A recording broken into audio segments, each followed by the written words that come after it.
বসো, আমরা এখানে ভাতকে বসবো। ভাই পূজাদারদের ওপর একটু রহম করো। রহম? কিসের রহম করবো আমি? আমরা এখানে বসি তাই বসবো। ভাই তোমরা কি মুসলমান নাই? কে বলেছে আমরা মুসলমান নাই? আমরা পাকা মুসলমান। ভাই তোমরা পাকা মুসলমান, তা নামাজ রোজা করো না? রোজা করতে পারি না, কিন্তু ঈদ বকরিতে নামাজ পড়ি। ভাই তোমরা নামাজ রোজা করো না, তো এই জন্য তোমাদের ভেতর শয়তানি ঢুকে গেছে। ভাই আমি এখান থেকে চলে যাচ্ছি, তোমরা নামাজ রোজা করো আর কোন রোজাদারদের নিয়ে এরকম করবে না।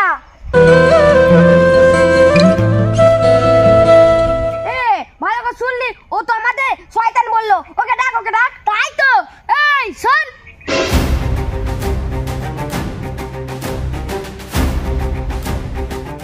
ভাই কি বলছো? তুই আমাদের শয়তান বললি কেন তাই বল। ভাই আমি তোমাদের কখন বললাম শয়তান? আমি বললাম তোমাদের শরীরে শয়তানি ঢুকে গেছে। এই শালা আবার গাল দিচ্ছে। কেলা শালাকে কেলা।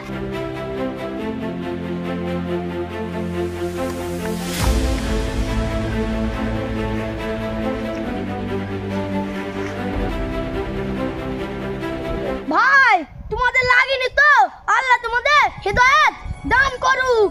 আল্লাহ তোমাদের বুঝার শক্তি দিক। এই বিচার একদিন আল্লাহ করবে।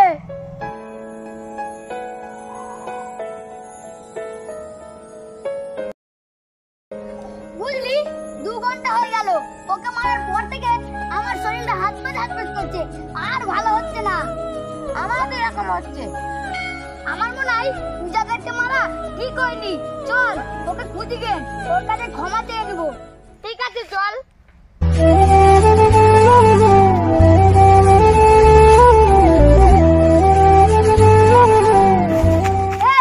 ও কোন দিকে গেল রে? এই দিকেই তো গেল। ও দে আম গাছের গোড়ায় বসে আছে। চল।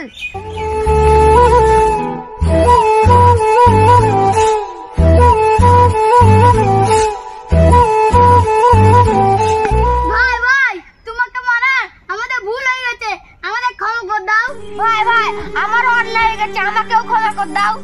আরে ছাড়ো ছাড়ো ছাড়ো, এ কি করছো তোমরা? পা কেন ধরেছো?